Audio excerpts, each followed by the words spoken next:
Ce jour dédié pour l'élévation de l'âme de Rouven Moshe Ben Dina Simcha Zecher Tzadik Livracha, qui était assassiné par erreur il y a environ 2 semaines à Paris. Alors la question de Sassi. Pourquoi faut-il attendre le Mashiach? Pourquoi faut-il attendre le Mashiach? Alors, il y a un petit rapport avec avec la dédicace. Je m'adresse à la famille ici parce que, évidemment, c'est terrible une chose pareille qui arrive. Il faut savoir qu'il est écrit dans le Zohar Kadosh, le Kabbalah, que lorsque le Mashiach se dévoile, il y aura 40 ans d'époque messianique, le royauté du Mashiach. Et après, il y aura une période, il y a 2 avis là-bas, un avis qui dit 214 ans, d'autre qui dit 218 ans, ce qu'on appelle l'époque de la résurrection des morts. C'est un grand processus où lentement l'humanité va monter, les morts vont ressusciter, et nous, les vivants, on va changer à un moment, on va se sanctifier de plus en plus, on va enlever notre habit de peau, ce qu'on appelle le corps, que nous connaissons. On va recevoir un corps, on ne peut pas vivre sans corps, là, mais il faut un corps, on aura un corps de lumière, comme le premier homme avant le péché originel. Il vivait dans un paradis, avec des animaux, c'est marqué que les anges lui faisaient des grillades, lui donnaient du vin, voilà, la belle vie, d'accord. Et il y avait là-bas des arbres, etc., l'arbre de la connaissance du bien et du mal, mais tout ça, c'était des corps de lumière. Et lorsque le premier homme a péché, il y a une dépression terrible, tout est tombé dans ce monde terrible dans lequel nous sommes, où il y a tellement de mal, et on a reçu, c'est marqué que Dieu a cousu au premier homme et à sa femme des habits de peau. Alors le sens simple, c'est des habits de peau, il leur a donné un habit, c'est du lapin, de la fourrure de lapin, d'accord? Mais la Kabbalah va dire, c'est quoi l'habit de peau? C'est notre corps, c'est ça. Maintenant, quand Mashiach vient, peu à peu toute l'humanité va se sanctifier, au bout d'un moment, on va enlever nos habits de peau et recevoir nos habits de lumière fantastiques, Be'ezrat Hashem. Baba Saleh, il a dit une chose qui est très simple. Le monde doit finir en l'an 6000. Attends, si tu prends les 40 ans de l'époque messianique, plus encore les 214 ou 218 ans, on va prendre 214, d'accord, de la Tchiat HaMetim, la résurrection des morts, ça fait combien? 254. Nous, on est en quelle année? En 5783, bientôt 4, d'accord? Ça fait qu'il reste combien de temps jusqu'en l'an 6000? Il reste 216 ans. 216 ans et 3 mois, d'accord? Alors, il y a les 254, c'est mort. Donc, il a dit, changement de programme. Quand Mashiach vient, immédiatement, résurrection des morts. Alors, nous ne savons pas quand Mashiach vient. Tous les rabbinim disent que c'est incessamment sous peu, il y a des rêves, des trucs, tout le monde dit que ça y est. Mais Be'ezrat Hashem, très bientôt, tous les morts vont ressusciter. J'étais dernièrement à un enterrement, il y avait le Rosh Yeshiva d'Yeshivat Mir. D'accord, Rav Yitzhak Ezrahi. C'est pas un illuminé, c'est pas un kabbaliste, c'est pas d'accord, c'est un homme du monde litaï, le monde lituanien très très carré, du monde ashkénaze, et il a dit, c'est pas pour longtemps que le défunt est parti, très bientôt, il revient parce que c'est la résurrection des morts, Be'ezrat Hashem. Alors revenir à ta question, Sassi, pourquoi est-ce qu'il faut attendre le Mashiach? Il y a une erreur. Dans les 13 articles de foi de Maïmonide, il est écrit là-bas, donc c'est quoi 3 articles de foi? Ce sont les bases de la foi d'un juif, d'accord? Que Maïmonide a rédigé. Il n'a pas inventé ça, il a rédigé. Et parmi ces choses-là, il y a la croyance en la venue du Messie. Et les gens croient que c'est ça qu'il a écrit, et c'est faux. Il dit, il faut non seulement croire que le Messie viendra, mais l'attendre. Et celui qui n'attend pas le Messie, il est koffer. Koffer, c'est un apostat, je parle en bon français, c'est un non-croyant dans les paroles de la Torah et dans les paroles des prophètes. Donc il faut attendre. Attendre, ça veut dire, j'en peux plus. Combien? Alors Bessin Bachot donne un exemple, comme une mère qui attend son fils qui va revenir à 4 heures de l'école et 4h30 toujours pas rentré. Elle s'inquiète, elle va au balcon, on regarde par la fenêtre, dans la cage d'escalier, tout ça, elle qu'on arrête, il n'est pas au courant, tout ça. Comme ça, on doit attendre avec impatience. Ça, c'est l'obligation. Et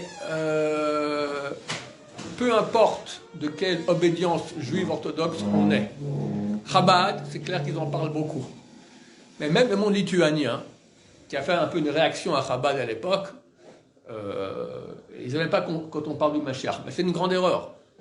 Parce qu'on voit que le grand rabbin du monde lituanien, c'est le Mishnah Berurah, le Chavetz Chaim, d'accord, qui est mort en 1933. Il a écrit plusieurs livres, dont un livre qui s'appelle Tzipi Yeshua, voyant que les Juifs n'attendaient pas suffisamment, n'attendaient pas le Mashiach. Il a écrit un livre entier sur le sujet. Bon, il n'est pas trop long le livre, il est assez court, mais quand même, il a écrit là-dessus, pour expliquer à quel point il faut attendre. Il attendait. Il met un bruit comme ça, il disait quoi? Ah, c'est Mashiach. Bien sûr que tous ces rabbins avaient l'habit pour le Mashiach, d'accord? Il faut avoir l'habit, parce que quand Mashiach vient, c'est bien d'avoir un habit spécial. Entre nous, il faut aussi avoir un habit spirituel, bien, parce que si tu as un bel habit, mais tu es plein de péchés, il ne vaudra absolument rien ton habit Hugo Boss, d'accord? Qu'est-ce qu'il s'en fout, Mashiach, de Hugo Boss? Il regarde ton âme.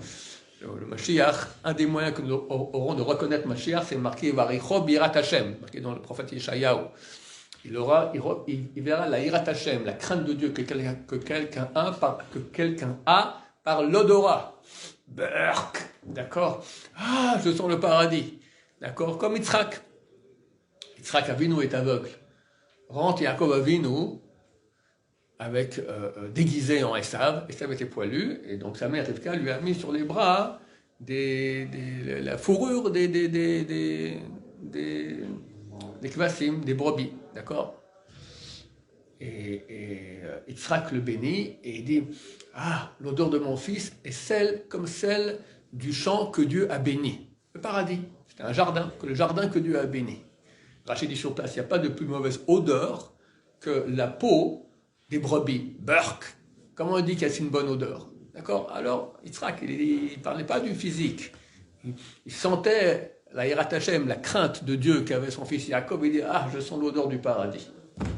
Alors, il faut avoir une bonne odeur, enfin, un bon costume aussi, pourquoi pas? Il n'y a pas de problème, c'est bien. Entre parenthèses, je vais demander à Rabbi David Abouhassera, costume blanc ou costume noir? Il m'a dit noir. Contrairement à ce qu'on pourrait croire, on va tous habiller, peut-être on s'est tous habillés en blanc, mais quand Mashiach vient, on se met en noir normal. D'accord? Oui. Quelqu'un a posé une question? Non. Donc je reviens à la question super importante, pourquoi attendre? Eh bien, c'est très simple. Une des mitzvot, c'est pas peut-être la mitzvah la plus importante de toute la Torah, est l'amour de Dieu. C'est vrai que c'est marqué que c'est l'étude de la Torah, dans Midrash Tanchuma, c'est écrit que c'est la prière, d'accord? Mais une étude de Torah et une prière sans amour de Dieu, c'est comme un corps sans âme. Ça n'a pas de valeur. L'essentiel, comme ça écrit le Rav Eliashiv. Rav Eliashiv, c'était le grand décisionnaire de notre génération, Ashkenaz, énorme, mort à l'âge de 106 ans. Son grand-père était le plus grand kabbaliste Ashkenaz des derniers siècles, le Rav Shlomo Heikel Eliashiv. Le Mekoubal, le kabbaliste, il dit que l'essentiel du mérite d'une mitzvah, c'est l'amour de Dieu qu'on met. Le cheshek, l'envie de faire la mitzvah, la primiout, l'intériorité. Si tu fais la mitzvah juste pour la faire, pour attendre du quitte, alors on a souvent raconté que la Torah c'est comme une relation avec Hachem, c'est comme une relation avec une femme, d'accord? Si tu rentres le vendredi après-midi, tu as acheté un bouquet de fleurs pour Shabbat pour ta femme, ou son anniversaire de mariage, ou son mariage, ou son anniversaire, tu dis tiens, tu jettes comme ça, c'est pas ce qu'elle veut. Elle veut un trémolo, elle veut des mots d'amour, elle veut de la gentillesse. Alors, il y a l'acte. Si tu dis le trémolo sans le cadeau, ça va pas. Mais le cadeau sans le trémolo, ça va pas non plus. Hachem, il veut les deux. Et bien sûr, c'est l'essentiel, c'est l'amour, c'est le trémolo. Il faut aussi l'acte. Donc, en fait, on revient à cette mission super importante, l'amour de Dieu.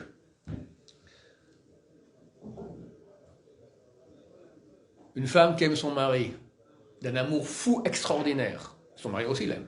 Il part. Il dit, je pars à l'étranger, je ne sais pas quand je reviens. Ça peut être 1 mois, 2 mois, 1 an, 2 ans, 3 ans. Plus. Elle attend. Elle attend. Elle imagine le jour où il va revenir. Comment il va se revoir. Elle est, tous les jours, elle regarde par la fenêtre, il n'arrive pas. Puis, il va arriver, dommage. De nouveau, encore le lendemain. Si on est amoureux de Dieu, on veut qu'il se dévoile. C'est quoi ce monde tordu? Dieu est là, il gère tout. Mais on ne le voit pas, on veut le voir. On veut parler. Il y a une mitzvah extraordinaire. Au début du traité Chagiga, ils en parlent. C'est de la Torah qui s'appelle aux 3 fêtes. Aux 3 fêtes, 3 régalim, donc Pessah, Shavuot et Sukkot.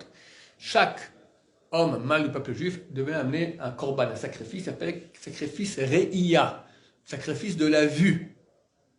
Pourquoi? C'est dans la Torah, Kol Zrucha Yareh et Pnei Hashem. Chaque mâle dans toi sera vu par Hashem. Donc on allait au temple pour être vu par Hashem. Hashem vient nous voir. Et on amène, par l'occasion, on t'amène un sacrifice, un cadeau, d'accord?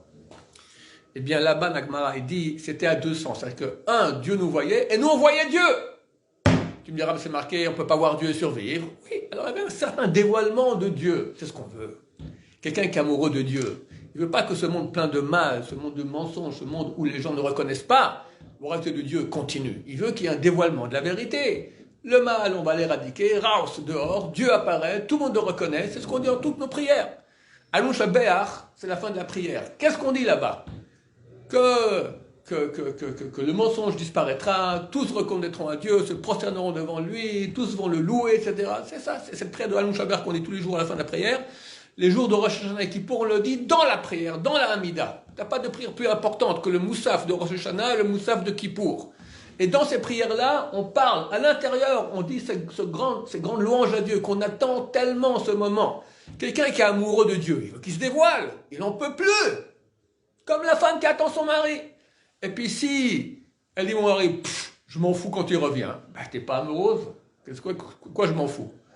Le mari il a envoyé quelqu'un, un espion, aller voir comment, il va voir si ma femme elle m'attend. Il dit, rien du tout. Eh ben, qu'elle attende encore. Et ça fait 2500 ans qu'on attend, on n'en peut plus. Mais Hachem et Mashiach, c'est deux choses différentes. Non, c'est la même chose. Bien sûr que c'est... Attention, pas comme les chrétiens qui disent que le Mashiach c'est Dieu. Il y a Dieu et il y a le Messie. Mais lorsque le Messie vient, qu'est-ce qu'il fait? C'est l'envoyé de Dieu. Comme Moshe Rabbeinu en Égypte. Il va faire des miracles extraordinaires qui vont prouver qu'il est envoyé de Dieu. Tout le mal va être éradiqué. Il n'y aura plus des ennemis d'Israël. Tout le monde reconnaîtra que le peuple d'Israël est le peuple choyé par Hachem. Et tout le monde voudra servir Hachem. Et il y aura la reconstruction du temple. On verra Dieu, il nous verra, on va le louer, on amènera des sacrifices. Il n'y aura que du bien dans le monde, que du bien. Fini. Je vais faire bientôt un cours Blinader sur l'intelligence artificielle. D'accord? C'est très, d'un côté loué, critiqué. Il y a vraiment beaucoup de mal potentiel et aussi beaucoup de bien. Dans une optique juive, c'est extraordinaire. Ça annonce que Mashiach il vient. Je vais faire un cours là-dessus. C'est très très beau, c'est très très précis. Bezrat Hashem. C'est fini. Plus on va aller travailler, faire les études, le bac, l'université, tout le monde va s'asseoir, on va étudier la Torah avec Hachem, on va connaître Hachem, un bonheur fantastique. Ça vient par l'entremise du Mashiach. C'est lui, l'être humain sur terre, qui est envoyé pour faire tout ce qu'il faut. Bien sûr, avec l'aide de Dieu. Moshe Rabbeinu revient en Égypte, il ne va pas faire des grands miracles, c'est pas Dieu qui est derrière, d'accord? Un homme qui est représentant de Dieu sur terre, le roi d'Israël, qui lui va faire toutes les missions qui vont faire qu'en sorte que Dieu va se dévoiler, et le mal sera éradiqué du monde. Et quelqu'un qui aime Dieu, alors forcément, il veut que ça arrive rapidement. On ne peut pas dire qu'on aime Dieu et d'un côté se satisfaire de ce monde pourri, et je suis encore gentil avec ce mot, d'accord? Aujourd'hui spécialement, où tout est mensonge, on ne peut plus croire personne. Dieu c'est un Dieu de vérité.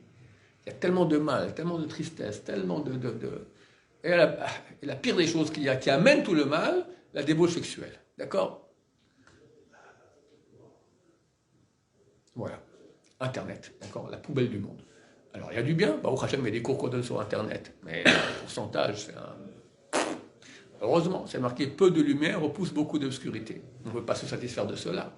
Donc, il y a une mitzvah, une obligation importante qui est d'ailleurs oubliée par beaucoup de juifs. Alors, M. Bachoul, il m'a dit il y a 30 ans, lorsqu'un invité doit venir à la maison, il faut l'attendre. Il m'a dit, il y a peu de personnes, yahidim, comment dire, des gens, il y a quelques personnes uniques dans la génération qui attendent Mashiach. C'est terrible. C'est il y a 30-40 ans qu'il m'a dit ça. D'accord? Et pour ça que Mashiach ne vient pas. Aujourd'hui, Baruch Hashem, il y a une grande attente. Hélas, aussi beaucoup à cause de la souffrance, les gens souffrent, on n'en peut plus, d'accord? Alors, quand ça ne va pas, on attend que Dieu se dévoile et qu'il enlève tout le mal du monde. Mais ce n'est pas la bonne raison d'attendre Mashiach. Il ne faut pas attendre Mashiach pour enfin, maintenant, je ne serai plus en minus. Comme on dit en français, en minus à la banque, d'accord, dans le rouge, d'accord. C'est fini, le jugement que j'ai, il n'existera plus. La contredanse, j'ai une contredanse, hélas, d'accord. J'appelle en dernière seconde, peut-être Mashiach reviendra avant. Bon, c'est parti. Mais ça pollue, parce que dans ton esprit, maintenant, tu as Mashiach, puis la contredanse. Tu compares. Ce n'est pas des bonnes raisons. La bonne raison pour laquelle on doit attendre Mashiach, c'est par amour de Dieu. Parce que quand tu es amoureux, tu veux qu'il y ait ce dévoilement de Dieu. Vu que tu aimes Dieu, tu ne peux pas supporter le mal, tu ne peux pas supporter le mensonge, tu ne peux pas supporter que les gens ne le reconnaissent pas, le maître du monde qui fait tellement de bien.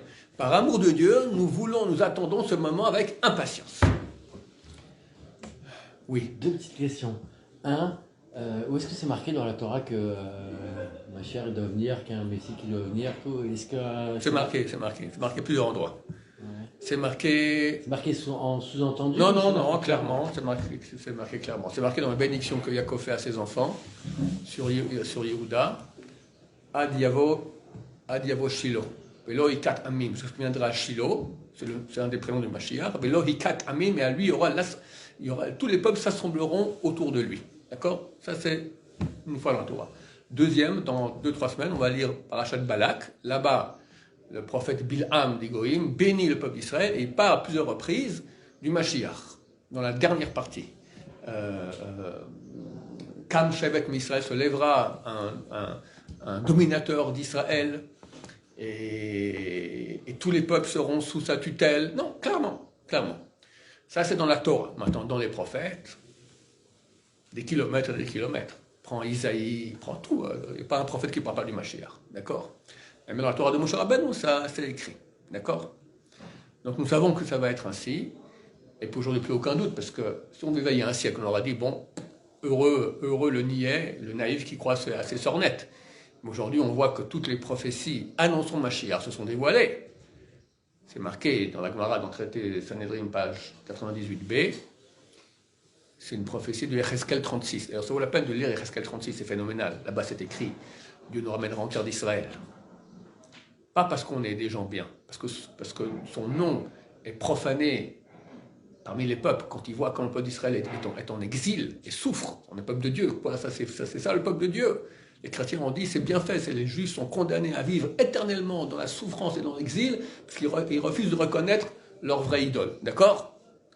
Alors, c'est un chilul Hashem, c'est une profanation du nom de Dieu. Alors, je vous ramènerai en terre d'Israël.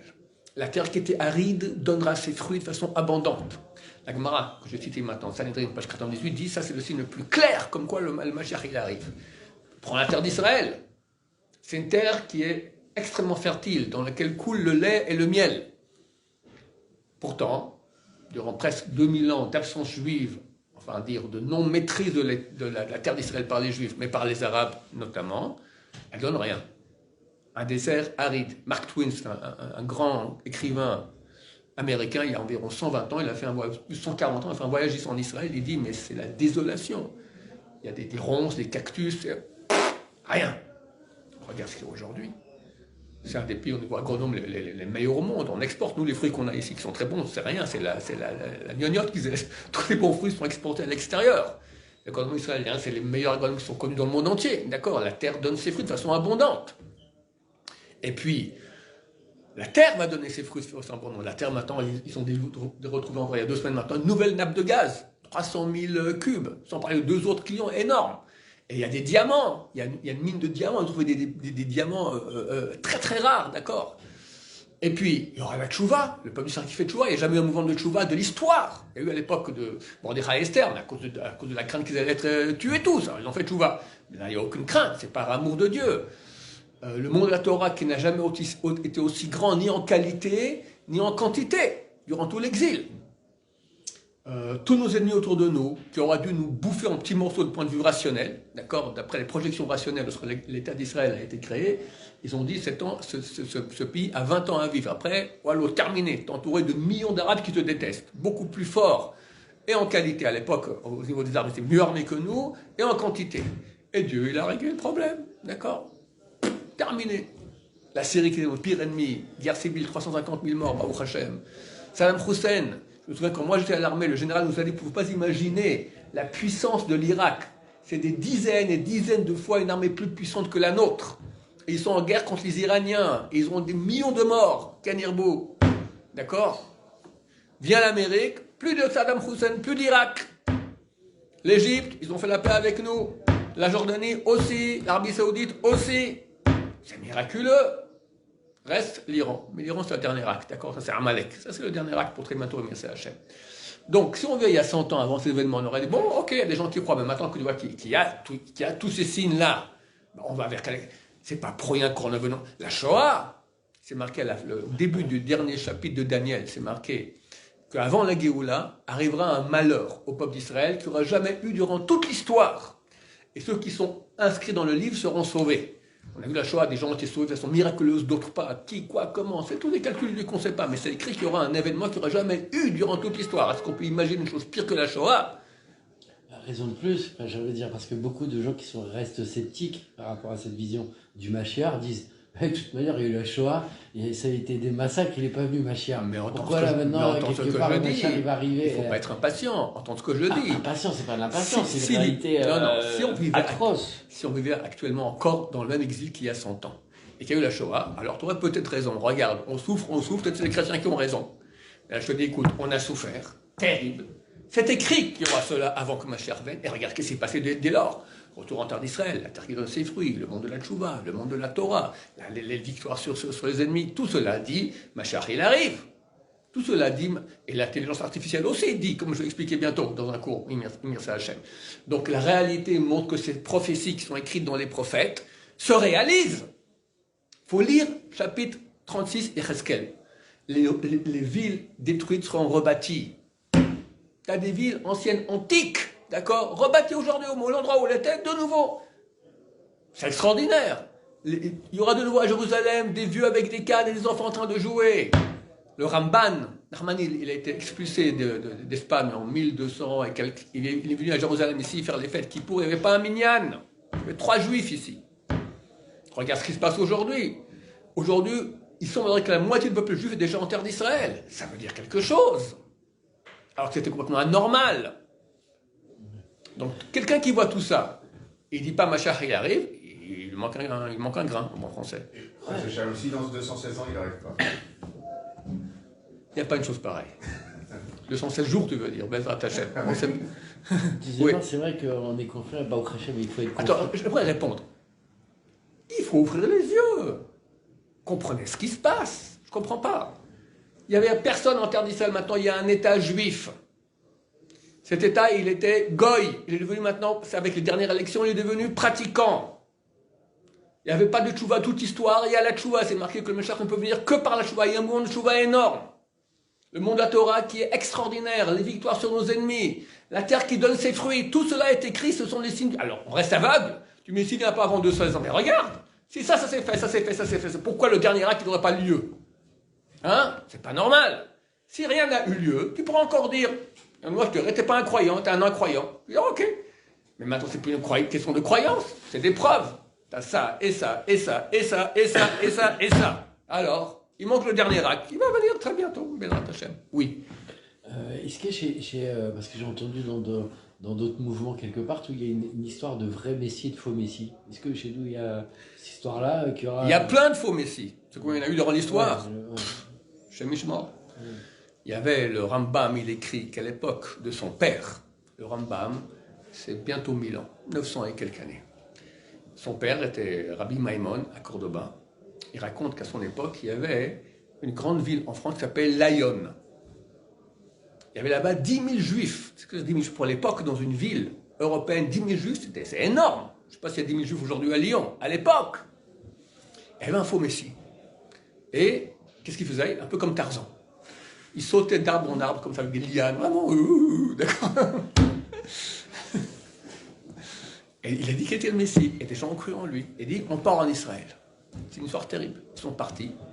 Ils sont arrivés à Marseille. Ils ont loué des bateaux. Ils sont partis pour partir en Israël. Le capitaine des bateaux a détourné les bateaux en Tunisie. Les a tous envoyés en esclavage. Combien a eu de faux Messies? Combien a eu de faux Messies dans l'histoire juive? Chaque tête, c'est, d'accord. Il y a eu énormément de faux Messies. C'est pour ça que beaucoup se méfient quand on parle trop de Messie, ils ont peur qu'on va croire en des gens. Alors non, on attend le Messie, on ne dit pas c'est lui ou c'est pas lui. Il y a beaucoup de gens qui pensent que le Yanouka, il va être le Messie. Alors je connais quelqu'un, un ancien élève qui est très proche du Yanouka, il a dit Yanouka, il dit je suis prêt à pardonner tout juif qui m'a fait du mal. Mais une seule chose que je ne pardonne pas, celui qui dit que je suis le Messie. D'accord? Il fait attention à ça, il ne veut pas qu'il y ait des choses pareilles, d'accord? Alors, il faut faire attention, pas dire lui ou lui, parce qu'on prend le point bien fou. Ici, tu as des affiches, toutes sortes de rabbinim. Quelqu'un qui est fan de son rabbin, il met une affiche, c'est le Mashiach, d'accord? Il y en a plus. C'est pas interdit, c'est pas interdit, c'est pas interdit. La Gemara dans Sanhedrin, là-bas dans le même chapitre, il dit que les élèves de Rabbi Hanan disent que le Mashiach s'appelle Hanina. Les élèves de Shiloh disent qu'il s'appelle Shiloh. Comme ça, il y a plusieurs écoles, chacun croyait ils disaient que le Mashiach s'appelle au nom de leur rabbin. Il y a même un avis là-bas qui dit que le Mashiach peut venir du monde des morts. Parce que dans Chabad, ils sont tous convaincus que Rabbi Lubavitch va être le Mashiach. Je dis, ok, c'est pas interdit d'après la Torah. Preuve en est que la Gemara cite qu'il peut venir du monde des morts. Mais si déjà, elle dit qui? Elle dit, ça sera Daniel. D'accord? Bon, peu importe. Quelqu'un y croit que son maître c'est le Mashiach, pas de problème. Mais il ne faut pas faire du mythicisme, en faire un dieu, d'accord? Il faut faire très attention à cela. Et Bezrat Hashem, Mashiach reviendra très bientôt. C'était ça ta question? C'était quoi? Ouais. Enfin, Vessie. Voilà. Bezrat Hashem, très bientôt. On ne sait pas quand, mais tout crie que c'est le prochain. Regardez, on est au bord d'une guerre avec l'Iran. Les textes parlent de cette guerre. Ils parlent qu'avec l'Iran, ça va être très mal à la main. Alors, dans la même page, là-bas, 98 Sanhedrin, c'est marqué que tout l'Irak et la Syrie sont remplis des armées iraniennes, Tu n'auras pas c'est marqué dans le terme de la Gemara, tu n'auras pas un palmier en Irak dans lequel tu n'as pas un cheval perse qui est attaché. Et après, ils viennent, Rachid dit c'est Gog ou Magog, et après, ils viennent en Israël. On est au bord d'une guerre par aujourd'hui. Le Liban, la Syrie, l'Irak, c'est bourré de milices iraniennes, d'accord? C'est chiite, d'accord? C'est tout des travails pour l'Iran. Ça y est. On y est, c'est encore un signe supplémentaire. Oui. Hier, il y a l'un des responsables du Hezbollah qui a dit qu'ils veulent envahir le Galilée. Bon, il n'y a pas une histoire comme ça, vous m'avez dit sur la Galilée qu'il y avait quelque chose qui se passait au niveau des textes sur l'invasion, non? C'est marqué qu'ils vont conquérir Israël.